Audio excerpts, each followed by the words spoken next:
Trinamool councillor Debraj Chakraborty গ্রেপ্তার হতেই এক এক করে খুলে যাচ্ছে প্যান্ডোরার বাক্স। কোটি কোটি টাকার তোলাবাজি, সময় মতো তোলা দিতে না পারলে লাফিয়ে বাড়ত টাকার দাবি মতো টাকা না দিলে জবরদস্তি বন্ধ করে দেওয়া হতো কাজ। এরকমই সব ভয়ঙ্কর অভিযোগ উঠছে তাঁর বিরুদ্ধে। सौदा हुआ था 1 करोड़ देने का, तो हम लोग बोले थोड़ा टाइम दो। वो लगा कि नहीं, अब लेट हो चुका, अब 75 लाख लगेगा। अच्छा, मतलब 1.25 करोड़ काम बंद करा दिया। লিলুয়ার বাসিন্দা পেশায় লোহা লক্করের ব্যবসায়ী বিনয় সিং। মূলত তাঁর কাজ ছিল বহুতল ভেঙে সেখান থেকে লোহা বের করে আনা। তার অভিযোগ, ভিআইপি রোডের ওপর কাজ চলাকালীন তার থেকে প্রথমে 1 কোটি টাকা দাবি করে দেবরাজ বাহিনী। 2 দফায় 50 লক্ষ টাকা দেওয়ার পর এক লাফে তোলাবাজির পরিমাণ বেড়ে হয় 1,25 লক্ষ টাকা। অর্থাৎ তোলাবাজির টাকার অঙ্ক এক লাফে বেড়ে যায় 25%। দেবরাজ চক্রবর্তীর বিরুদ্ধে যে তোলাবাজির অভিযোগ উঠেছিল তার মধ্যে অন্যতম অভিযোগকারী ছিলেন বিনয় সিং। লিলুয়ার বাসিন্দা এই ব্যবসায়ী 2022 সালের একদম শুরুর দিকে ভিআইপি রোডের পাশের এই যে প্রপার্টি, যা হলদিরামের প্রপার্টি, সেই বাড়িটিকে তিনি কিনেছিলেন। তার কাজ মূলত ছিল হচ্ছে এই বাড়িটিকে ডেমলিশ করে এখানে যে সমস্ত লোহা বা আয়রন আছে সেটাকে এক্সট্র্যাক্ট করা। কিন্তু পরবর্তী সময় যেটা তার অভিযোগ, যে যখন তিনি কাজ শুরু করেন সেই সময় দেবরাজ চক্রবর্তীর লোক এখানে আসে এবং তার কাছ থেকে এই কাজের কাটমানি হিসেবে 1 কোটি টাকা চান। 2 দফায় তিনি 50 লক্ষ টাকা দিল।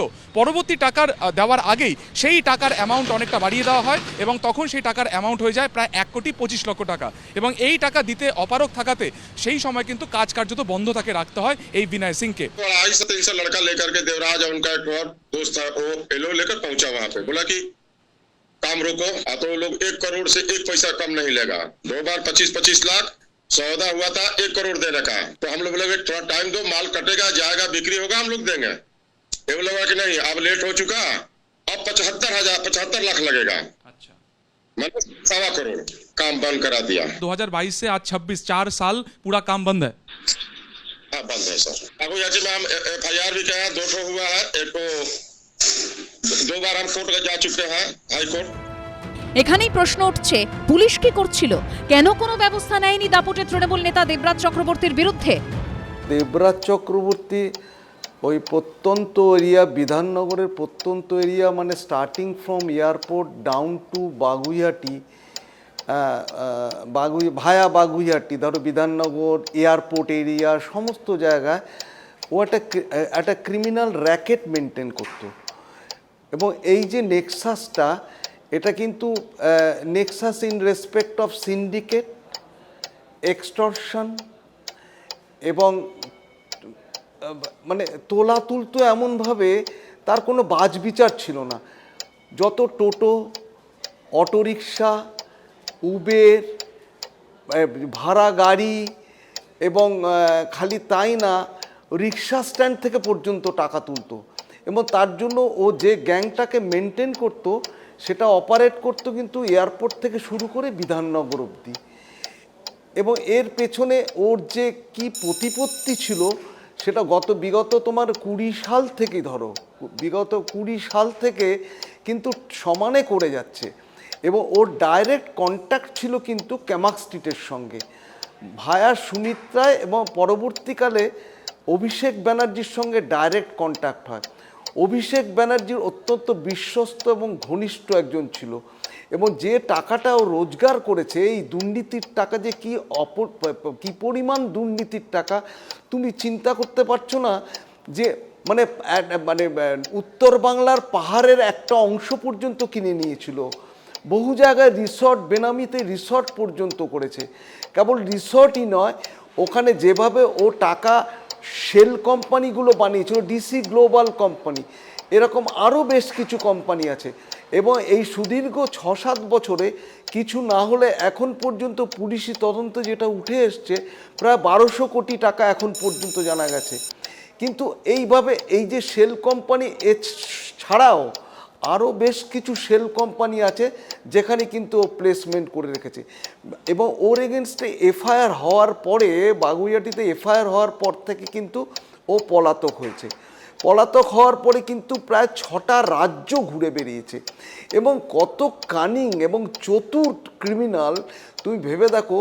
বারবার কিন্তু ও ফোন চেঞ্জ করেছে, সিম চেঞ্জ করেছে, ফোন সুইচ অফ করে দিয়েছে, যত ওর আত্মীয় স্বজন আছে প্রত্যেকের সুইচ বন্ধ করে দিয়েছে। এবং পুলিশ কিন্তু অত্যন্ত অ্যাকুমেন এবং ইন্টেলিজেন্টলি কিন্তু ওকে কিন্তু ট্র্যাক ডাউন করেছে। এবং তুমি দেখো তামিলনাড়ু বলো, অন্ধ্র বলো এবং উত্তর বাংলা বলো, বাংলা বলো, এবং কেবল তাই না, তোমার ঝাড়খণ্ডের মুড়ি থেকে আলটিমেটলি ওকে কিন্তু অ্যারেস্ট করা হয়েছে। সুতরাং ওকে কিন্তু যেভাবেই হোক এখন কিন্তু এই শেল কোম্পানিগুলো বার করতে হবে। এবং এই অবস্থায় যেটা হয়েছে দেখো, it is a fit case that ED should have taken up the case, ECIR করে এবং যত রকমভাবে মানি লন্ডারিং হয়েছে সেটুকু ফিক্স আপ করা এবং ওর যত প্রপার্টি আছে টাকা পয়সা সব কিছু অ্যাডজুডিকেট করা ইমিডিয়েটলি দরকার বলে আমি মনে করছি। পুলিশ সূত্রে খবর, এখনো পর্যন্ত দেবরাজ চক্রবর্তীর বিরুদ্ধে বাগুইআটি থানায় 10 জন লিখিত অভিযোগ দায়ের করেছেন। অত্যন্ত কিউট ফেস, হ্যাঁ, এত আগলি ক্যারেক্টার খুব কম দেখেছি। হ্যাঁ, এবং মানে পরিবারও সেরকম, তিলক কেটে দুর্নীতি করতো, বলতো স্বামীর সঙ্গে জেলে যেতেও রাজি, আজকে কেন যাচ্ছে না এখনো জানি না, বা সরকারও তার মনোবাঞ্ছা কেন পূর্ণ করছে না আমি সেটাও জানি না। কিন্তু এটা ঘটনা যে একটা ওইটুকু ছেলে যার বয়স এখনো সম্ভবত 40 হয়নি, সেই ছেলেটা কিনা তার 1300-1500 কোটি টাকার সম্পত্তি পাহাড় কিনে ফেলেছে।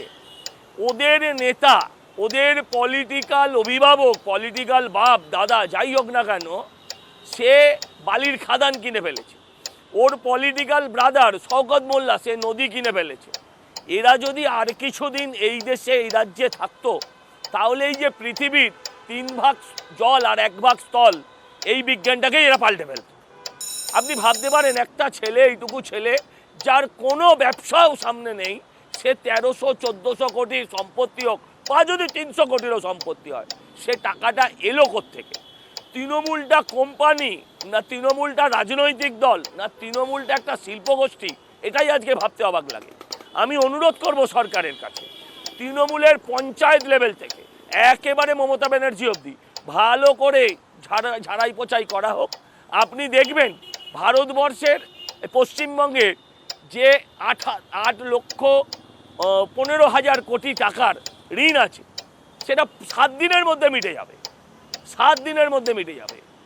এদের ঘর, এদের বাড়ি, না এরা এক একটা চলন্ত রিজার্ভ ব্যাংক, এটা ভাবতে অবাক লাগে যে এরা মানুষ না এরা চলন্ত রিজার্ভ ব্যাংক। কোন রাজ্যে বাস করছি আমরা, যে রাজ্যের এক একটা নেতার ঘর থেকে 52 কোটি 54 কোটি, কার নাকি 1200 কোটি, হ্যাঁ, সেই রাজ্যের সরকার 26,000 ছেলেমেয়ের চাকরি খেয়ে বসে আছে। এদের জেলে ঢোকানো উচিত এবং যাতে এরা আজীবন জেল খাটে সেই দিকে ভাবা উচিত। আর এদের যে নাটের গুরু, এদের যে কিংপিন, এদের যে যুবরাজ, তাকেও যত তাড়াতাড়ি সম্ভব যেন জেলে ঢোকানো হয়, আমি সরকারের কাছে সেই আবেদনই করব। তোলাবাজি বাহিনী গড়ে বাগুইআটি সংলগ্ন এলাকায় দাপিয়ে বেড়ানোর পাশাপাশি নিজের প্রভাব খাটিয়ে সরকারি ত্রাণ 9-6 করারও অভিযোগ উঠেছে দেবরাজ চক্রবর্তীর বিরুদ্ধে। আমাকে বলে স্থানীয় বাসিন্দারা যে এরকম একটা ফ্ল্যাটের নিচে সেটার গ্রাউন্ড ফ্লোরে বালতি কিংবা ত্রাণের জন্য ত্রিপল ওই সব জিনিসপত্র নাকি ওখানে স্টোর করা হচ্ছে। আমি ওখানে গিয়ে দেখতে পাই, হ্যাঁ, এরকম প্রচুর জিনিসপত্র ওখানে স্ট্যাক করা আছে, গভর্নমেন্টের দ্বারা দেওয়া জিনিসপত্র যেরকম বালতি, ত্রিপল আরও ইত্যাদি ত্রাণের জিনিসপত্র আমরা ওখান থেকে উদ্ধার করি। গোবিন্দ আর কৃষ্ণ দেবরাজদার প্রচণ্ডই ঘনিষ্ঠ, সাধারণ মানুষ কিছুই পায়নি, সব কিছু ঢুকে গেছে ওখানে। আসল তো মাথা দেবরাজ, উনি যা বলবেন তাই হন। পুলিশ সূত্রে খবর, দেবরাজ চক্রবর্তীর ঘনিষ্ঠ বলে পরিচিত 2 তৃণমূল কর্মী গোবিন্দ দাস ও কৃষ্ণ পোদ্দার বেপাত্তা। সরকার বদল হতেই দেবরাজ চক্রবর্তী বুঝতে পারেন গ্রেপ্তারির সময় ঘনিয়ে এসেছে। দাপুটে তৃণমূল নেতা টের পেতে শুরু করেন তার দাপট এবার শেষ। কারণ দেবরাজ নিজে জানতেন তার বিরুদ্ধে বহুদিন ধরেই অভিযোগের পাহাড় জমেছে। প্রমোটার থেকে অটোওয়ালা, কার থেকে তোলা তোলেননি তিনি। শ্রী অদিতি মুন্সিকে বিধায়ক হিসেবে সামনে রেখে পেছন থেকে তোলাবাজির সাম্রাজ্য গড়ে তুলেছিলেন দেবরাজ। কোটি কোটি টাকা, কি যেন টাকার পাহাড়। অভিযোগ এমনটাই। এই জায়গা পৌঁছতো এখানকার বিধায়কের কাছেই পৌঁছতো। দেবরাজ অ্যাকচুয়ালি বিধায়ক তো উনিই ছিলেন। স্থানীয়দের দাবি, দেবরাজ চক্রবর্তীর টাকা তোলার দক্ষতা মুন্সিয়ানা যখন থেকে তৃণমূলের শীর্ষ নেতৃত্বের একাংশের চোখে পড়ে তখন থেকেই তার উত্থান। বহুতল যেভাবে মাথা তোলে, দেবরাজের কুকীর্তিও সেভাবেই চড়চড় করে ওপরে উঠতে শুরু করে। চেয়েছিল 1,50,00,000 রফা হয়েছিল, 27 দিয়েছিলাম। তারপরে আর বাকিটা দিতে দেরি হয়েছিল, আমাকে ডেকেছিল, যেতে 2 দিন লেট করেছি বলে লোকজন পাঠিয়ে কাজ বন্ধ। ফর্মুলাতে টাকা তুলতো, সব দেবরাজ চক্রবর্তী তুলতো। আগাম জামিনের আবেদন খারিজ হতেই পুলিশের চোখ এড়াতে কার্যত দেশ ভ্রমণে বেরিয়ে পড়েন দেবরাজ চক্রবর্তী। ছোট ছোট হোটেলে থেকেছেন, নগদে মিটিয়েছেন সব খরচ, তবু শেষ রক্ষা হয়নি। বিধাননগরের প্রাক্তন মেয়র পারিষদ ও প্রাক্তন তৃণমূল কাউন্সিলরকে বুধবার ঝাড়খণ্ডের মুরের রিসর্ট থেকে গ্রেপ্তার করে রাজ্য পুলিশের স্পেশাল টাস্ক ফোর্স। দেবরাজ চক্রবর্তীকে বার করা হচ্ছে ইতিমধ্যে বাগুইআটি থানা থেকে। আজকেও তাকে মেডিকেল পরীক্ষার জন্য নিয়ে যাওয়া হবে দেশবন্ধু স্বাস্থ্য কেন্দ্রে। ইতিমধ্যে তার বাড়িতে অভিযান চালিয়ে সেখান থেকে মোবাইল ফোন এবং ল্যাপটপ ইতিমধ্যে উদ্ধার করেছে পুলিশ। প্রাক্তন তৃণমূল বিধায়ক অদিতি মুন্সির স্বামীর বিরুদ্ধে পুলিশের কাছে জমা হয়েছে গুচ্ছ অভিযোগ। দেবরাজ চক্রবর্তীর বিরুদ্ধে তোলাবাজি, সিন্ডিকেট রাজ সহ বহু বিষয়ে বাগুইআটি থানাতেই লিখিত অভিযোগ দায়ের করেছেন মোট 10 জন। সেই টাকার অঙ্ক দিয়েছিল 40 লাখ টাকা, রাস্তা 2.5 বছর বন্ধ ছিল। পুলিশ সূত্রে খবর, কলকাতা হাইকোর্ট তার আগাম জামিনের আবেদন খারিজ করতেই 15ই জুন কলকাতা ছাড়েন দেবরাজ চক্রবর্তী। সল্টলেকের করুণাবই থেকে বাস ধরে প্রথমে পৌঁছে যান পড়শি রাজ্য উড়িষ্যায়, তারপর একে একে অন্ধ্রপ্রদেশ, তামিলনাড়ু, কেরলম হয়ে ঝাড়খণ্ডের জামশেদপুর, ধানবাদ হয়ে মুরের রিসর্টে আশ্রয় নেন দেবরাজ চক্রবর্তী। পুলিশের দাবি, 15 দিনে মোট 7 বার ঠিকানা বদলে গাঝাকা দিয়েছিলেন তিনি। পুলিশের নজর এড়াতে রীতিমতো পরিকল্পনা করেই পথে বেরিয়েছিলেন অদিতি মুন্সির স্বামী। পুলিশ সূত্রে খবর, উড়িষ্যা থেকে বিভিন্ন রাজ্য হয়ে ঝাড়খণ্ডে পৌঁছানো ও থাকা খাওয়া সহ যাবতীয় খরচ নগদে মেটান দেবরাজ চক্রবর্তী। গোটা রুটে তিনি গড়ে 1 রাত করে সেখানকার বাসস্ট্যান্ড লাগোয়া ছোট হোটেলে আশ্রয় নিয়েছিলেন। আইডি কার্ড হিসেবে ব্যবহার করেছিলেন নিজের ভোটার কার্ড। পুলিশের দাবি, ট্র্যাকিং এড়াতেই কিনেছিলেন নতুন মোবাইল, নিয়েছিলেন নতুন সিমও। গ্রেপ্তারের পর দেবরাজ চক্রবর্তীর থেকে সেই মোবাইল ফোন ও 20,000 টাকা বাজেয়াপ্ত করা হয়েছে বলে পুলিশ সূত্রে খবর। 1300 কোটি না 1500 কোটি এনার সম্পত্তি শোনা যাচ্ছে। এবং এই সম্পত্তি, আমার যেটা মনে হয়, যদি এই পরিমাণ বিপুল সম্পত্তি থাকে তাহলে এই সম্পত্তি শুধু দেবরাজের সম্পত্তি না, এর মধ্যে অভিষেক বন্দ্যোপাধ্যায়েরও কিছু সম্পত্তি আছে ওর নামে করা বা ওনার স্ত্রীর নামে করা, এই সবই তদন্ত হওয়া উচিত। দেবরাজ কাণ্ডে 8 সদস্যের সিট গঠন করে তদন্ত শুরু করেছে বিধাননগর কমিশনারের। তদন্তকারী দলের নেতৃত্বে রয়েছেন বিধাননগরের পুলিশ কমিশনার। তদন্তকারীদের দাবি, দেবরাজ চক্রবর্তী থেকে উদ্ধার হওয়া মোবাইল ফোনের যাবতীয় তথ্য উদ্ধারে নেওয়া হবে ফরেনসিক বিশেষজ্ঞদের সাহায্য। অভিযোগটা আমার কাস্টমার বন্ধ করে দেওয়ার পরে কাজটা বন্ধ রাখুন, 30 লাখ টাকা সেটেলমেন্ট হয়েছে। দেবরাজ টাকা নিয়েছে, দেয় ওনার বাড়িতে গিয়ে দিয়েছে। বাগুইআটির বেতাজ বাদশা, তার কথা শেষ কথা, কারণ তার মাথায় নাকি ক্যামাক স্ট্রিটের হাত। তৃণমূল থেকে বিদ্রোহ করে কয়েক মাসের জন্য কংগ্রেস গিয়ে আবার তৃণমূলে প্রত্যাবর্তন। কারণ টাকা তো শাসক দলের ছত্রছায়ায়। যত গড়ে উঠেছে বহুতল, যত বেড়েছে কলকাতার পার্শ্ববর্তী বাগুইআটি, রাজারহাট, তেঘড়িয়া, ততই উঠতে শুরু করেছে টাকা, বেড়েছে লেনদেন। তোলাবাজি কার্যত প্রাতিষ্ঠানিক রূপ নিয়েছে, কারণ পুলিশ তো পকেটে। দেবরাজ নিজেই ফোন করে ডেকেছিল, তিনি অ্যারেস্ট হলেন না, টাকা দিতে চাননি। এইভাবেই হ্যারেস করতো প্রতিটা মানুষকে, প্রতিটা প্রমোটারকে। চেয়েছিল 1,50,00,000 রফা হয়েছিল, 27 দিয়েছিলাম। তারপরে আর বাকিটা দিতে দেরি হয়েছিল, আমাকে ডেকেছিল, যেতে 2 দিন লেট করেছি বলে লোকজন পাঠিয়ে কাজ বন্ধ। ফর্মুলাতে টাকা তুলতো, সব দেবরাজ চক্রবর্তী তুলতো। অভিযোগ করার চেষ্টা করেছিলাম, কিন্তু আইসি সাহেবরা নেয়নি। বিধাননগর পুরসভার প্রাক্তন কাউন্সিলর দেবরাজ চক্রবর্তীর সম্পত্তির পরিমাণ নিয়ে নানা অভিযোগ করছে বিজেপি। একটা 2 পয়সার কাউন্সিলর, তার নাকি 1300 কোটি টাকার সম্পত্তির হদিশ তো আমি পেয়েছি। অটো চালক থেকে শুরু করে প্রমোটার, এমনকি সাহায্য চাইতে আসা কোনো সাধারণ মানুষ তৎকালীন তৃণমূল কাউন্সিলরের টাকার খাই থেকে নাকি রেহাই পেতেন না কেউই। এই গাড়িগুলো 18,000 টাকা, 20,000 টাকায় আপনার রিপ্লেসমেন্ট হয়ে যেত, সেই জায়গায় এখানে 45,000 টাকা, 40,000 টাকা নেওয়া হতো। আর অটো পলিসির নামে বাগুইআটি এয়ারপোর্ট যতগুলো অটো বেরোচ্ছে, অটোগুলো বেরিয়েছে, অনলাইন পারমিট হয়েছে, সব কাটাতে দেবরাজের হাত ছিল। এই টাকা পৌঁছাতো এখানকার বিধায়কের কাছেই পৌঁছাতো। দেবরাজ অ্যাকচুয়ালি বিধায়ক তো উনিই ছিলেন, অদিতি মুন্সি যাচ্ছ যাবতীয় যা কিছু করতো ওইখানে উনিই করতেন। নাম ট্রান্সফারের জন্য 25,000 টাকা করে দিতে হয়েছে, গাড়ি কাটার জন্য 18,000 টাকা নাম চেয়েছে। এটা অটোওয়ালাদের উপর জোর জবস্তি হচ্ছে, দিতে হয়েছে। আমার এইখান থেকে আমি লুকিয়ে লুকিয়ে রেখেছি জুতোর ভেতরে, অমুকের ভেতরে, এভাবে টাকা হাতে ধরে দিতাম ভর চটে। টাকা চাইতো এবং বলছে দেবরাজদা পাঠিয়েছে, দেবরাজদা পাঠিয়েছে টাকা, তাহলে ছেলেকে কিন্তু পাওয়া যাবে না। আমি চাই শাস্তি হোক। তোলাবাজি, প্রতারণা, কোটি কোটি টাকার রহস্যজনক লেনদেন, আয়ের সঙ্গে সঙ্গতিহীন সম্পত্তির অভিযোগে ইতিমধ্যেই প্রাক্তন তৃণমূল কাউন্সিলরের বিরুদ্ধে তদন্ত শুরু করেছে এনফোর্সমেন্ট ডিরেক্টরেট।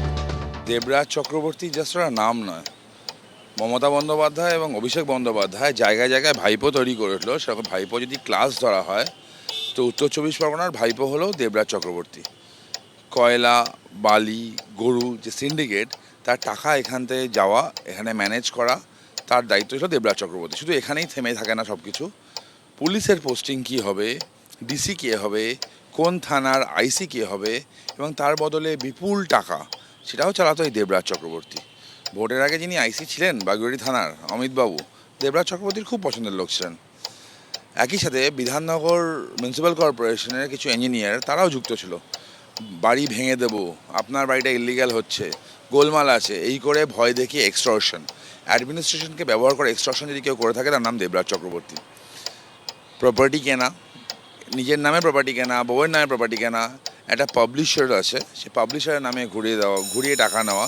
ডিসি গ্লোবাল বলে একটা কোম্পানি চালাতো সে, ডিসি গ্লোবালের নামে যখন 60 লাখের সম্পত্তি 20 লাখে কিনে নেওয়া, লোককে চমকে টাকা নেওয়া। কেউ ডিস্ট্রেসে আছে, বাবার চিকিৎসার জন্য আছে, ফ্ল্যাট বিক্রির জন্য লোক খুঁজছে, সে ফ্ল্যাট প্রেশার দিয়ে জলের দামে কিনে নেওয়া, জমি দখল করা, এগুলো কমন সিন ছিল। আপনি যদি বাগুয়ারি ট্রাফিক গার্ডের ওখানে যান, ট্রাফিক গার্ডের পাশে একটা এলাকা আছে, সেখানে একটা জমি আছে, সে জমির দিকে নজর ছিল। সুখদা সিনেমা হল যেটা আছে, সেই জমির দিকে নজর ছিল। পুরো একটা সিন্ডিকেট চালাতো, এবং সিন্ডিকেটে অবভিয়াসলি যেই সম্পত্তির হিসাব আমি দিয়েছি, প্রায় 1300 কোটির সম্পত্তি, এটা হয়তো ওই 25% হিসাব মেনটেন করেই দিয়েছে। আর দেবরাজ চক্রবর্তী নতুন কোনো প্লেয়ার নয়। 2015 সালে ওর চুরি করার কোয়ালিটি দেখে ওকে পিক করেছিল তৃণমূল কংগ্রেস। যখন জেলে ছিল, বেলের ক্ষেত্রে কোনো অবজেকশন করেনি। তখন যিনি পিপি ছিলেন তিনি বলেছেন জনপ্রতিনিধি, কেন অবজেকশন করব। পরবর্তীতে তৃণমূলে জয়েন এবং সেখান থেকে প্রতিপত্তি বেড়ে ওঠা। প্ল্যানের ক্ষেত্রে পরিষ্কার বলা হতো যে টিএমসি প্ল্যানে হবে না বিএমসি প্ল্যানে, প্রত্যেকটার পিছনে যে ছিল তার নাম হচ্ছে দেবরাজ চক্রবর্তী। মিউটেশনের ক্ষেত্রে কোথাও শোনা যায়নি এরকম যে মিউটেশনের ক্ষেত্রে একজন এমআইসির মানে সিগনেচার লাগে বা তার স্পেশাল লাগে। মিউটেশন কমিটির মধ্যে দেবরাজ চক্রবর্তী ছিল, তার নির্দেশ ছাড়া কোনো বাড়ির মিউটেশন হতো না, মিউটেশন থেকে টাকা তোলা হতো। জল জীবন মিশন 338 কোটি টাকা এখানে খরচা করেছে কেন্দ্রীয় সরকার। একটা কোম্পানি তার টেন্ডার পেয়েছিল, সে টেন্ডারটাকে ব্রেক করে ছোটো ছোটো টেন্ডার করা হয় এবং সেখান থেকে দুর্নীতি হয়। এই টাকাটা কোথায় গেল কেউ জানে না। বাগজোলা খাল সংস্করণ এবং ড্রেনেজের জন্য প্রায় 1100 কোটি টাকা কেন্দ্র থেকে এসেছিলো, সেই টাকাটা কীভাবে খরচা হয়েছে, কোথায় খরচা হয়েছে কেউ হিসাব জানে না। পথশ্রী প্রকল্পের রাস্তা কোন লেভেলে খরচা হয়েছে, কিভাবে খরচা হয়েছে, কোন খাতে খরচা হয়েছে তার কোনো হিসাব নেই। এমন কোনো প্রকল্প নেই যেখান থেকে চুরি হয়নি, এমন কিছু হয়নি সেখানে চুরি হয়নি। মন্দির, মানুষের মন্দির, সেটা পর্যন্ত চুরি করে দখল করে নিয়েছে। এখন একের পর এক অভিযোগ আসছে। মাননীয় প্রধানমন্ত্রী বলেছিল যে ভয় আউট ভরসা ইন। এই ভয় আউট হওয়ার পর গতকাল থেকে রায়হাট গোপালপুরে বিভিন্ন মানুষ একের পর এক অভিযোগ করছে, তারা থানায় যাচ্ছে। একজন ইঞ্জিনিয়ার যার কথা কিছুক্ষণ আগে বলছিলাম, তার নামেও একটা অভিযোগ হয়েছে। পুরোটা একটা নেক্সাস, একটা সিন্ডিকেট ক্রাইম, এবং অ্যাজ পার নিউ ল যে সিন্ডিকেট ক্রাইমের পানিশমেন্ট কিন্তু লাইফ। এত কম সময়ে এত সম্পত্তির মালিক কিভাবে? একজন কাউন্সিলরের কাছে কোথা থেকে আসতো এত টাকা? বাংলার মা বোনেদের লক্ষ্মীর ভাণ্ডার দেওয়ার নাম করে তৃণমূল কংগ্রেসের এক একজন নেতা বাড়িতে যে কোন কুবেরের ভাণ্ডার তৈরি করেছিল তার অসংখ্য উদাহরণের মধ্যে একটা উদাহরণ হচ্ছে এই দেবরাজ চক্রবর্তী। 5 বছর আগে 7 বছর আগে এগুলোকে কেউ চিনত না। পাড়ার ওই পানের দোকান থেকে চায়ের দোকান থেকে ধারে বিড়ি সিগারেট কিনে খেত। তৃণমূলের নেতা হওয়ার পরে, কাউন্সিলর হওয়ার পরে, বউ এমএলএ হওয়ার পরে এখন মানে বাজার করতে যেত বিদেশি গাড়ি চেপে। এখন এদের মানে আগে কাঁধে গামছা নিয়ে ঘুরে বেড়াতো, এখন গলায় 5টা-6টা করে সোনার চেন। এবং এটা খালি একা দেবরাজ চক্রবর্তীর ব্যাপার না, গোটা পশ্চিমবাংলা জুড়ে আমরা এই সমস্ত তৃণমূলের পঞ্চায়েত মেম্বার, এই সমস্ত তৃণমূলের কাউন্সিলর আমরা দেখে এসেছি। একটাই দেবরাজ চক্রবর্তী কত বড় মাফিয়া, সল্টলেক থেকে শুরু করে রাজারহাট, নিউ টাউন, গোটা অঞ্চলের পুকুর ভরাট থেকে শুরু করে ওখানে বিল্ডিং ইললিগাল ছেড়ে দিন, ইললিগাল যা প্রমোটিং হচ্ছে তো হচ্ছে, এদেরকে টাকা দিয়ে হচ্ছে। এমনকি লিগাল বিল্ডিং করতে গেলেও ওখানে যারা কাজ করেন, যারা বিল্ডিংয়ের কাজ করেন, প্রমোটিং করেন, 5 বছর ধরে 7 বছর ধরে 10 বছর ধরে আমরা শুনে আসছি ওখানে লিগাল একটা বিল্ডিং করতে গেলেও স্কোয়ার ফুট মেপে এই দেবরাজ চক্রবর্তীদেরকে টাকা না দিলে ছাদ ঢালাই করা যাবে না। প্রতিটা পুজো কমিটি, পাড়ার প্রতিটা ক্লাব থেকে শুরু করে সব কিছু এদের নিয়ন্ত্রণে, এদের দখলে। এ কত বড় সঙ্গীত শিল্পী এর বউ, আর এই নিজে কত বড় ব্যবসাদার, যে এখন যেটা শোনা যাচ্ছে, যা দাবি করা হচ্ছে 1300 কোটি টাকার সম্পত্তি, 1300 কোটি টাকার সম্পত্তি হয়েছে কোন ম্যাজিকে, কোন জাদু বলে, তা সামনে আসার দরকার ছিল। গ্রেপ্তার হয়েছে অদিতি চক্রবর্তীর ক্ষেত্রে, এবং অদিতি চক্রবর্তীও যে গ্রেপ্তার হয়নি তার কারণ এই নয় যে তিনি নিষ্পাপ। আদালত, তিনি কদিন আগে তার সন্তান হয়েছে, সদ্যজাত একটা বাচ্চার, তার মাকে প্রয়োজন রয়েছে, আদালত হয়তো সঠিক সিদ্ধান্তই নিয়েছেন একটা মানবিকতার জায়গা থেকে, তাকে হয়তো একটা আপাতত নিষ্কৃতি দিয়েছেন।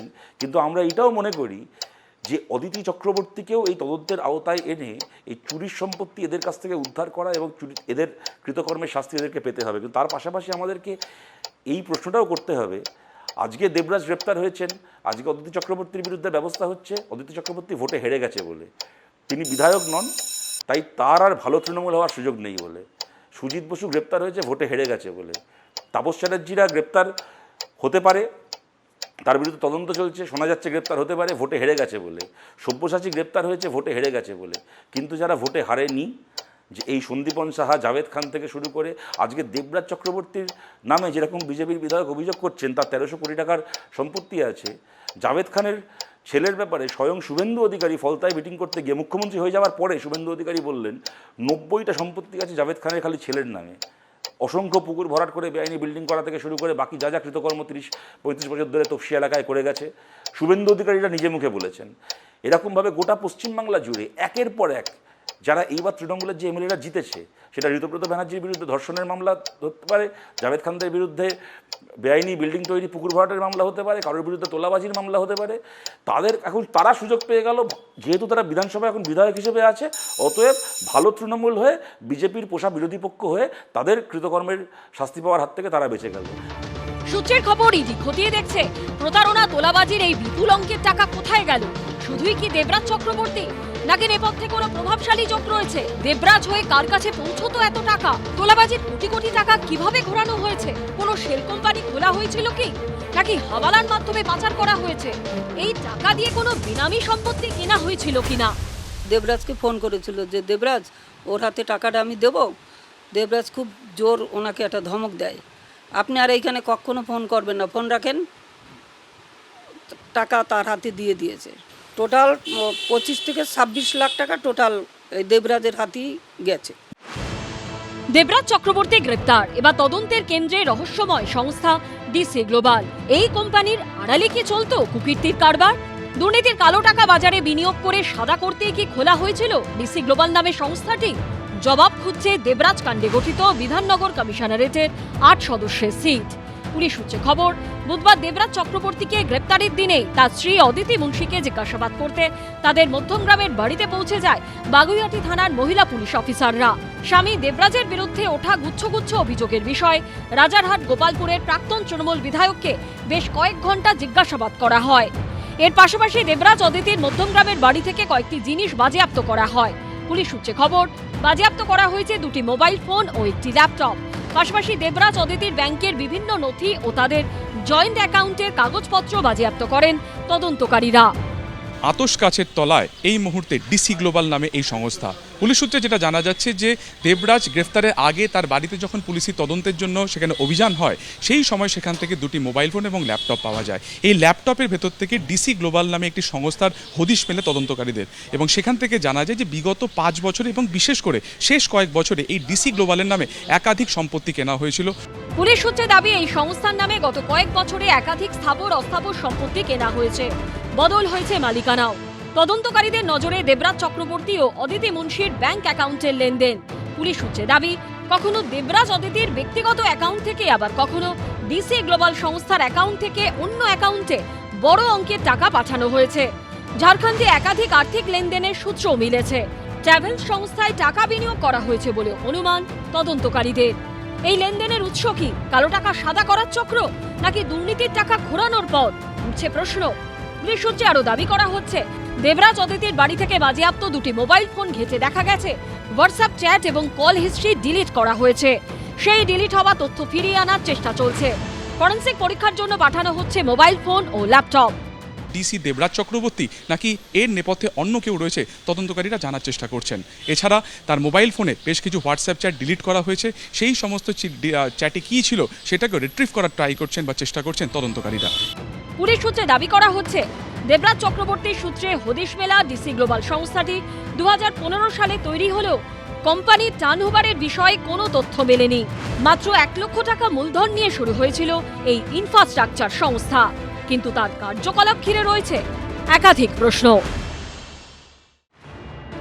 একদিকে তৃণমূলের প্রাক্তন কাউন্সিলর দেবরাজ চক্রবর্তীর গ্রেপ্তারি ঘিরে তোলপাড় চলছে, এর মধ্যে তৃণমূল ভবনের দখল নিয়ে কালীঘাট তৃণমূল ও ঋতব্রত তৃণমূলের মধ্যে শুরু হলো ডুয়েল। এ বলছে আসল তৃণমূল, ও বলছে আসল তৃণমূল।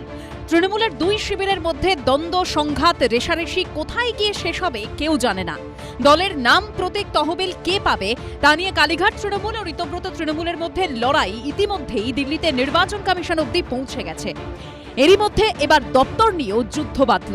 বাইপাসের ধারে তৃণমূলের পার্টি অফিস দখল করল ঋতব্রত তৃণমূল, অফিসে তালা লাগলো। এরপরই কুণাল ঘোষের নেতৃত্বে সেখানে পৌঁছন কালীঘাট তৃণমূলের সদস্যরা। ধুন্ধুমার পরিস্থিতি, জমজমাট নাটক, আরও চরমে গৃহযুদ্ধ। আমাদের পার্টি অফিস আমরা এলাম, বাকিটা সব ক্রমশ প্রকাশ্য। কিন্তু আজকে দেখছি মমতা বন্দ্যোপাধ্যায়ের ছবি, যেহেতু আপনাদের পরামর্শদাতা, সেটা থাকাই স্বাভাবিক। উনি তো আমাদের প্রধান পরামর্শদাতা, আমরা সবসময় বলেছি। মিটিং হয়েছিল, সেই মিটিংয়ে তো আমরা এখানে মমতা বন্দ্যোপাধ্যায়েরই তো শিক্ষা, মনীষীদের সম্মান জানাতে হবে।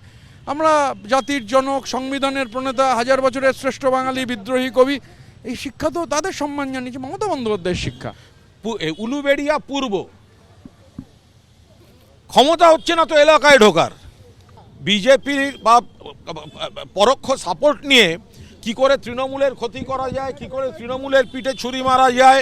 এখন কর্মীদের পাশে থাকার সময় তার বদলে কখনো বিজেপি নেতাদের বাড়িতে, কখনো সন্ধ্যের পর এসে নিজেদের পার্টি অফিসে এইসব। শুক্রবার সন্ধে মেট্রোপলিটনে তৃণমূল ভবনের সদল বলে পা রাখল ঋতব্রত তৃণমূল। তৃণমূল ভবনের সামনে আখরুজ্জামান, সন্দীপন সাহা, ঋতব্রত বন্দ্যোপাধ্যায় আমরা দেখতে পাচ্ছি সরাসরি পৌঁছে যাচ্ছেন। অর্থাৎ কার্যত তৃণমূল পার্টি অফিসের ভেতরে ঋতব্রত গোষ্ঠীরা এইভাবেই ভেতরে ঢুকে পড়ছেন। এরপরই দেখা গেল তৃণমূল ভবনের গেটের এক পাশে মমতা বন্দ্যোপাধ্যায়ের ছবি দেওয়া ফ্লেক্স, আরেক পাশে অরূপ রায়কে তৃণমূলের চেয়ারম্যান বলে ঘোষণা করে আরেকটি ফ্লেক্স। ঋতব্রত তৃণমূল বেরোতেই তৃণমূল ভবনের দরজায় তালা ঝুলিয়ে দেওয়া হলো। তালাটা আপনারা কারা লাগাচ্ছেন? তালাটা কারা লাগাচ্ছেন? হ্যাঁ, তালাটা কারা লাগাচ্ছেন? এখানে দেখে নিন, এখানে ব্যাস এইটা ফোকাস করুন, তাহলেই হবে। মানে অর্থাৎ যিনি তালা লাগাচ্ছেন বলছেন এইটা প্রকাশ করুন। অর্থাৎ আমরা দেখতে পাচ্ছি যে পোস্টারের কথা উনি বলে গেলেন সেটা হচ্ছে চেয়ারম্যান অরূপ রায়। অর্থাৎ এটা পরিষ্কার যে তৃণমূল ভবনের চাবি এখন ঋতব্রত তৃণমূলের হাতে। চাবি মালিকের কাছে থাকবে, আমাদের কাছে থাকবে, অরূপ রায়ের কাছে থাকবে, পার্টির চেয়ারম্যান তার কাছে থাকবে। এরপরই কুণাল ঘোষের নেতৃত্বে সেখানে পৌঁছন কালীঘাট তৃণমূলের সদস্যরা। আমরা যখন এ কথা বলছি তখন আমরা দেখছি কালীঘাটপন্থী তৃণমূলের নেতা কুণাল ঘোষ তিনি চলে এসেছেন। অর্থাৎ সম্মুখ সমরে একদিকে ঋতব্রতপন্থী তৃণমূল, অন্যদিকে আমরা দেখছি কালীঘাটপন্থী তৃণমূল। একটা ঘটনা ঘটেছে, কারুর মনে হয়েছে দিনের আলোয় আসা যায় না, একটু রাতের অন্ধকার বা সন্ধ্যের পর এসে একটুখানি ওই সন্ধ্যের পর এসে যা করে সেইরকম একটা কিছু ঘটিয়েছে। তো যেহেতু একটা বিবাদমান পরিস্থিতি আছে, তার আইনের দিকগুলো তো আমরা তো কোনো দায়িত্বজ্ঞানহীন আচরণ করতে পারি। শুক্রবার বিকেলে আচমকাই বাইপাসের ধারে মেট্রোপলিটনে তৃণমূল ভবনে আসেন ঋতব্রত বন্দ্যোপাধ্যায়, ফিরহাদ হাকিম, জাভেদ খান, আখরুজ্জামানরা। সেই সময় পার্টি অফিসের ভিতরে ছিলেন কালীঘাটপন্থী তৃণমূলের চন্দ্রিমা ভট্টাচার্য। সঙ্গে সঙ্গে বেরিয়ে যান তিনি। হাঁটতে হাঁটতে এসে তৃণমূল ভবনের গ্রাউন্ড ফ্লোরে ঢুকে পড়েন ঋতব্রত তৃণমূলের সদস্যরা। এই ঘরের দেওয়ালে এখনো ঝুলছে মমতা বন্দ্যোপাধ্যায়ের ছবি। সেই ঘরেই বসে পড়ে ঋতব্রত তৃণমূল। তাদের দাবি, এই বাড়ি নিয়ে যে চুক্তি হয়েছিল কালীঘাট তৃণমূল তা মানেনি। আমরা সর্বভারতীয় তৃণমূল কংগ্রেস, এই অফিসটা আমাদের কাছে খবর আছে এই অফিসটা ঠিকভাবে অতীতে যাদের ওপর ভরসা করে যাদের নেতৃত্বে চলছিলাম, অফিসটা তারা মেনটেন করতে পারছে না। মালিক এই অফিস তারা দখল করে নিয়েছে। মালিক তারা ঘর ছাড়তে বলেছে, উপরের 2টো ফ্লোর, নিচের ফ্লোর মালিককে তারা মেনটেনেন্স করতে পারছে না। আমরা মালিককে বলেছি যে এই অফিসটা আমাদের আবেগ, এটা তৃণমূলের অফিস, যে কোনো স্বার্থের বিনিময়ে এই অফিস আমাদের চলবে, আমরা বসবো। চুক্তিটা কার সঙ্গে আছে বসন্ত চট্টোপাধ্যায় বলুন যে চুক্তি কার সঙ্গে আছে? এই বাড়ির মালিকের সঙ্গে আমাদের কথা হয়েছে।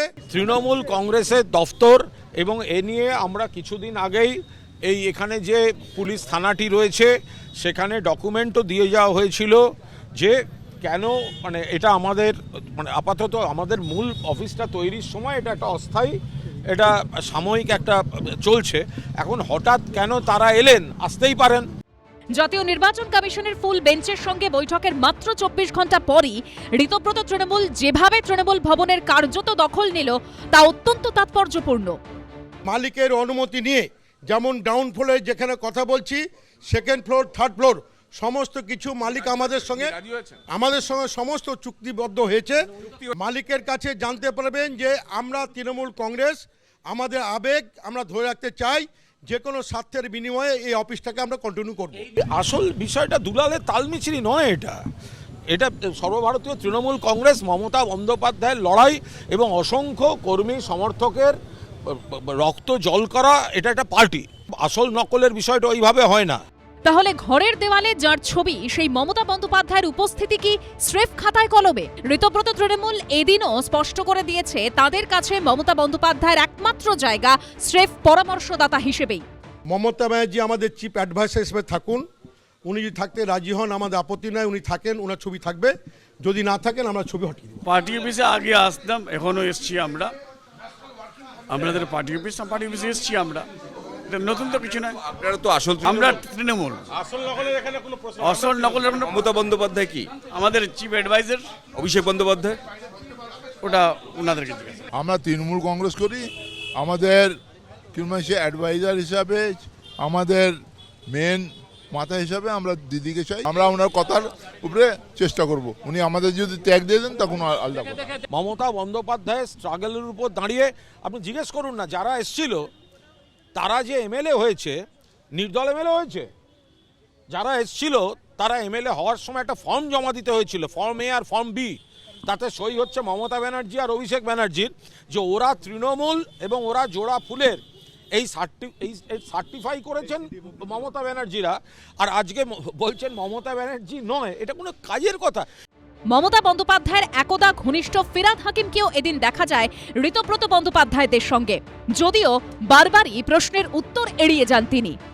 আমাদের এটা পার্টি অফিস, আমি আগেও আসছি, আজকেও এসেছি। তৃণমূল এক এবং তৃণমূলের পার্টি অফিস এটা। দুখানা পোস্টার দেখা যাচ্ছে, একদিকে হচ্ছে মমতা বন্দ্যোপাধ্যায়ের ছবি, একদিকে অরূপ রায়ের নাম। আপনি কোন আজকের এই অফিসে আসাটা তো সম্পূর্ণ ভিন্ন। সবাই বেরিয়ে যাবে তাতেই। বেশ কিছুক্ষণ ভিতরে থাকার পর তৃণমূল ভবন থেকে বেরিয়ে যান ঋতব্রত তৃণমূলের সদস্যরা। ঋতব্রত বন্দ্যোপাধ্যায়, সন্দীপন সাহা, ফিরহাদ হাকিম, জাভেদ খান, তারা কিন্তু এখান থেকে বেরিয়ে যাচ্ছেন। বাইরে চলে আসতে হলো কেন? বাইরে চলে আসতে হলো, বার করে দিল, এর জন্য বাইরে চলে আসতে হলো। কারা বার করে দিলেন? বাড়িওয়ালা বললেন যে উনার সাথে এগ্রিমেন্ট আছে, উনারা দেখবেন, এই জন্য বললেন। মানে কাদের সঙ্গে এগ্রিমেন্ট আছে? ওই ঋতব্রত গোষ্ঠীদের সঙ্গে? তৃণমূলের সাথে আছে। এখন কোন তৃণমূলের সাথে আছে সেটা উনি কি বলতে চাইছেন বুঝতে পারিনি। উনি বলছেন যে এখন বেরিয়ে যান, পরে যখন হবে তখন কথা হবে। আপনি তো দীর্ঘদিন ধরে এই তৃণমূল ভবনের রিসেপশনে বসেন, এরকম নাটকীয় পরিস্থিতি কোনোদিন দেখেছেন? না, এই প্রথম দেখলাম। আর যারা ছিল তারা তো আমাদেরই ছিল, কে যে আমাদের না এখন বোঝা মুশকিল। এরপরই সেখানে পৌঁছন কালীঘাট তৃণমূলের সদস্যরা। তৈরি হয় নাটকীয় পরিস্থিতি। বাইপাসের ধারে এই বাড়িটি গত কয়েক বছর ধরে তৃণমূল ভবন নামে পরিচিত। এটি একসময় একটি হোটেল ছিল, যার মালিক মডার্ন ডেকোরেটরসের মালিক মন্টু সাহা। তার ও তার ছেলের দাবি, করোনার সময় হোটেলটি বন্ধ হয়ে যায়। সেই সময় 1 বছরের জন্য এই বাড়িটি ভাড়া নেয় তৃণমূল। 2022 থেকে 2023 এই 1 বছরের জন্য চুক্তি হয়। বলা হয় নতুন তৃণমূল ভবন তৈরি হয়ে গেলেই এই বাড়িটি তারা ছেড়ে দেবেন। পরে সেই চুক্তির মেয়াদ বাড়ে 2025 সাল পর্যন্ত। তারপর প্রায় 1.5 বছর কেটে গেলেও এখনো বাড়ি ফেরত পাননি তাঁরা। এমনকি বিধানসভা ভোটের ফল বেরোনোর পরেও মমতা বন্দ্যোপাধ্যায়ের সঙ্গে যোগাযোগ করা হয়েছিল। দিদিকে বললাম এই ব্যাপার কি করি, দেখো আমি দেখছি। সন্ধ্যাবেলা আমাকে বললো যে ঠিক আছে, তুমি আমরা জুলাইয়ের মধ্যে খালি করে দেবো। গত মাসের 20 তারিখ তৃণমূল ভবনের থেকে সাইনবোর্ড খুলে ফেলে মালিকপক্ষ। ভবনের ওপারে থাকা বিশাল আকারের গ্লো সাইনবোর্ড খুলে সেখানে লাগানো হয় ছোট একটি ফ্লেক্স। এদিন তালা দিয়ে এই অফিস থেকে বেরিয়ে যান ঋতব্রত গোষ্ঠীর বিধায়করা। বেরোচ্ছেন তারা সঙ্গে সঙ্গে নির্দেশ দেন যে এখানে এক্ষুনি তালা লাগাতে। আমরা দেখতেও পাচ্ছি সেই ছবি যে তৃণমূল ভবন খোলা ছিল এতক্ষণ। চন্দ্রিমা ভট্টাচার্য কালীঘাট তৃণমূলের একজন নেত্রী, তিনি ছিলেন। সেই তৃণমূল ভবনে কিন্তু এইভাবেই তালা পড়ে গেছে। এই ওপরে একটা তালা, নিচে একটা তালা আমরা দেখতে পাচ্ছি, সেই তালা পড়ে গেছে। এবং তালা যারা দিচ্ছেন তারা জানিয়ে গেলেন কাদের নির্দেশে দেওয়া হচ্ছে। তারা এই পোস্টারটার কথা বলছেন যে এটাই দেখান, এটাই বলুন, তাহলেই স্পষ্ট হবে কারা তালা দিল। 15 বছরের অপশাসনের পরে পশ্চিমবঙ্গের মানুষ এখন প্রতিদিন পশ্চিমবঙ্গে নতুন সরকার কি উন্নয়ন করছে সেইটা জানতে চায়। কিন্তু আমাদের দুর্ভাগ্য, প্রতিদিনই আমরা বিভিন্ন মাধ্যমে, সে গণমাধ্যম থেকে সমাজ মাধ্যম, সব জায়গায় তৃণমূলের সার্কাসকে দেখে আসছি। আজকের যে নতুন সার্কাসটা শুরু হলো সেটা তৃণমূল ভবনের দখল নিয়ে। দেখুন, আমি যা বুঝলাম গোটা ঘটনাটাতে, সেটা তৃণমূল ভবনের যে বাড়িওয়ালা, তার সঙ্গে তৃণমূলের অল ইন্ডিয়া তৃণমূল কংগ্রেস, মানে অভিন্ন, মানে ভিন্ন হয়ে যাওয়ার পরে নয়, তাদের একটা চুক্তি ছিল। সেই চুক্তি সম্ভবত শেষ হয়ে গেছে, কিন্তু সেই শেষ হওয়ার পরে সেই চুক্তি রিনিউ করেছে এই ঋতব্রতদের গোষ্ঠী। তারা পরিষ্কারভাবে সেটা বলছে, বাড়িওয়ালা, তাদের বাড়ির মালিক, তার সঙ্গে তাদের চুক্তি হয়েছে, এবং সেটা বেশি টাকার কারণে হতে পারে, অন্য কোনো স্বার্থের কারণে হতে পারে। তারা তাদের সঙ্গে, এই বাড়ির মালিক এই ঋতব্রত তৃণমূলের সঙ্গে একটা চুক্তি করেছে। বেআইনি কিছু নয়, চুক্তি করেছে। বাড়ির মালিক তার হাতে চাবি তুলে দিয়েছে এবং সেই চাবি নিয়ে তারা বাড়ির বিল্ডিংয়ের দখল নিয়েছে। দেখুন, এটার মধ্যে বেআইনি কিছু নেই, সার্কাস ছাড়া, নাটকীয়তা ছাড়া আর কিছুই নেই। কিন্তু আমাদের যে বিষয়টা ভাবতে হবে, সেটা এমনভাবে যেন প্রজেকশন হচ্ছে যাতে এই তৃণমূল বিল্ডিং দখলের মাধ্যমে তৃণমূলের যে গোষ্ঠী এটা দখল করলো তারা তৃণমূলের স্বীকৃতি পেয়ে গেল। দুটো গোষ্ঠী, কালীঘাট তৃণমূল এবং ঋতব্রত তৃণমূল, দুটো দলই তারা জাতীয় নির্বাচন কমিশনের কাছে গেছে, তাদের নথিপত্র সাবিত করেছে এবং তার ভিত্তিতে আগামী সপ্তাহে তাকে ডেকে পাঠানো হয়েছে। এই সাবিদের বিভিন্ন কনস্টিটিউশনের বিভিন্ন ধারা, তৃণমূল কনস্টিটিউশনের বিভিন্ন ধারা এবং আর্টিকেল, বিভিন্ন আইনি যে বিধি, সেগুলোকে মেনে নির্বাচন কমিশন ডিসাইড করবে, নির্বাচন কমিশন স্থির করবে যে দুপক্ষের কথা শুনে যে কারা এই তৃণমূল দলের আসল হকদার, কারা প্রতীক পাবে, কারা দলটার নাম পাবে এবং কারা ওই ট্রেজারি যে মানে কোষাগার আছে সেই কোষাগারের দখল পাবে। পশ্চিমবঙ্গের মানুষের কিন্তু এটা নিয়ে আগ্রহ নেই। পশ্চিমবঙ্গের মানুষের আগ্রহ হচ্ছে বিরোধী দলকে নিয়ে। বিরোধী দল বলতে মানুষ যখন ভোট দেয়, সমস্ত দলই মনে করে তারা শাসক দল হবে। কিছু মানুষ, কিছু জনপ্রতিনিধি, তারা যে দলে থাকে সেই দল বিরোধী দলে পরিণত হয়। বিরোধী দলে থাকার মানে এই যে তারা সরকারের প্রত্যেকটা কাজকে চোখে আঙুল দিয়ে দেখিয়ে দেবে সেখানে ভুল কোথায়, অর্থাৎ ওয়াচডগ অফ দ্য কনস্টিটিউশন হবে, কারণ হাউস বিলংস টু অপোজিশন। এবং এই জায়গার থেকে দাঁড়িয়ে আমরা বলতে চাই যে বিরোধী দল, এই পশ্চিমবঙ্গের মানুষ দেখতে চাইছে কারা কনস্ট্রাকটিভ অপোজিশন হবে, কারা বিজেপি লেড অপোজিশন হবে না। যারা কনস্ট্রাকটিভ অপোজিশন হবে, সাধারণ মানুষ তাদেরকেই বাহবা দেবে। প্রাক্তন মন্ত্রী থেকে প্রাক্তন বিধায়ক, পুরসভার চেয়ারম্যান থেকে কাউন্সিলর, বড় নাম থেকে বড় পদাধিকারী, ক্ষমতা যাবার পর থেকে গত 2 মাসে তৃণমূল নেতাদের জেলযাত্রার তালিকা দীর্ঘ।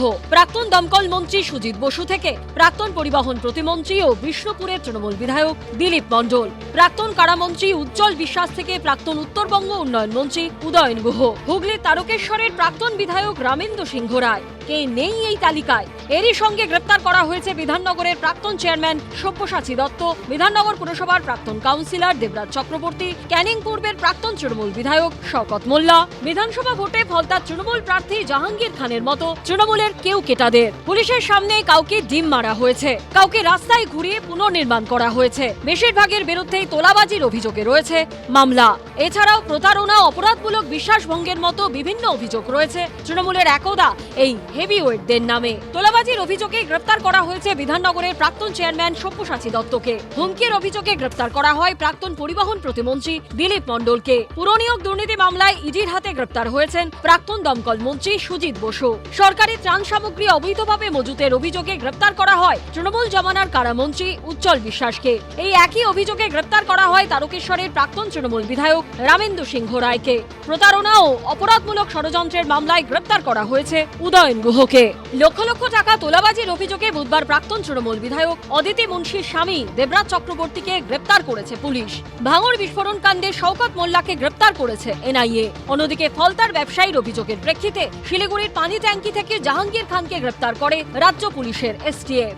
যারা চুরি করেছে, যারা বাংলার মানুষকে প্রতারণা করেছে, ইল্লিগালি লুট করেছে, সেগুলো তো শাস্তি তো হবেই, শাস্তি হবেই। সে দেবরাজ হন, এই সামনে আমাদের থাকেন যুবরাজ অভিষেক ব্যানার্জি, তিনি হন, স্বয়ং কালীঘাটের আমাদের এক্স মুখ্যমন্ত্রী মমতা ব্যানার্জি হন, ছাড় কাউকে দেওয়া হবে না। এর আগেও মুখ্যমন্ত্রী জেলে গেছে, প্রমাণ হয়েছে। মমতা ব্যানার্জি যদি এর মধ্যে থাকেন, এই লুটের মধ্যে, চুরির মধ্যে, তারও শাস্তি হবে। পাল্টা খাস বিজেপি শাসিত উত্তরপ্রদেশের অযোধ্যার রাম মন্দির থেকে প্রণামী চুরির ভয়ঙ্কর অভিযোগের প্রসঙ্গ টেনে বিজেপিকে কটাক্ষ করেছে তৃণমূল। বিজেপি কাদের চোর বলছে? জয় শ্রীরাম বলা পার্টির রাম মন্দিরে চুরির অভিযোগ এসছে, তারা আবার চোর বলছে লোককে? জয় শ্রীরাম বলা পার্টির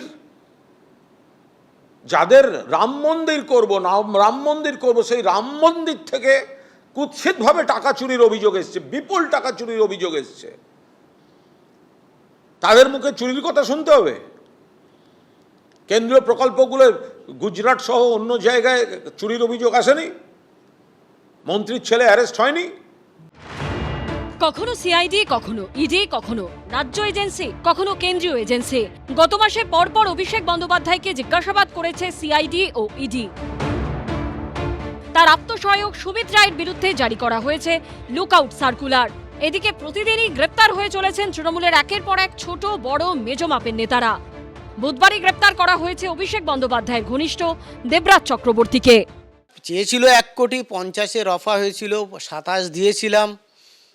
তারপরে আর বাকিটা দিতে দেরি হয়েছিল, আমাকে ডেকেছিল, যেতে 2 দিন লেট করেছি বলে লোকজন পাঠিয়ে কাজ বন্ধ। ফর্মুলাতে টাকা তুলতো, সব দেবরাজ চক্রবর্তী তুলতো।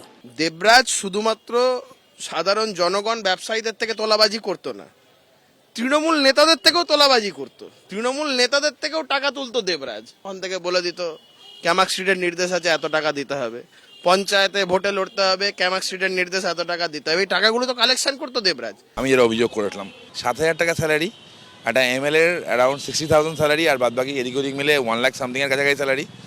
জিপ মেরিডিয়ান চলে আসছে, কোত্থেকে আসছে কেউ জানে না। এই পরিস্থিতিতে বৃহস্পতিবার সোশ্যাল মিডিয়ায় সুর চড়ান অভিষেক বন্দ্যোপাধ্যায়। সোশ্যাল মিডিয়ায় তিনি লেখেন, গত কয়েক সপ্তাহেই জিজ্ঞাসাবাদের অজুহাতে পশ্চিমবঙ্গ পুলিশের এসটিএফ ও সিআইডি কোনো যথাযথ নোটিশ ছাড়াই এবং আইনি সুরক্ষার মৌলিক নিয়ম লঙ্ঘন করে আমার অফিসের কর্মী বা আমার সহকারী প্রায় 25 জনকে হঠাৎ তলব করেছে অথবা যথেচ্ছভাবে তুলে নিয়ে যাওয়া হয়েছে। পোস্টের পরের অংশে আরও এক ধাপ এগিয়ে অভিষেক বন্দ্যোপাধ্যায় দাবি করেন, আমার বিরুদ্ধে মিথ্যে বয়ান দেওয়ার জন্য তাদেরকে ভয় দেখানো হচ্ছে, হুমকি ও চাপ প্রয়োগ করা হচ্ছে, তাদের ফোন আড়ি পাতা হচ্ছে, এমনকি পরিবারের মহিলা সদস্যদেরও হয়রানি ও হুমকি দেওয়া হচ্ছে। ওনার অ্যাসোসিয়েটদেরকে গ্রেপ্তার করাতে যদি অসুবিধা হয়, তাহলে আমি তো পুলিশ প্রশাসনকে বলবো ওনারও গ্রেপ্তারি হওয়ার সম্ভাবনা তো সব দিক থেকে দেখা যাচ্ছে। অ্যাসোসিয়েটদের সাথে তাহলে উনি থাকতে পারবেন গ্রেপ্তার হলে, ওনারও গ্রেপ্তার হলে পরে ভালোই হয়, সবাই মিলে একসাথে বসবেন জেলের ভেতরে। এবিপি আনন্দ এগিয়ে থাকে, এগিয়ে রাখে।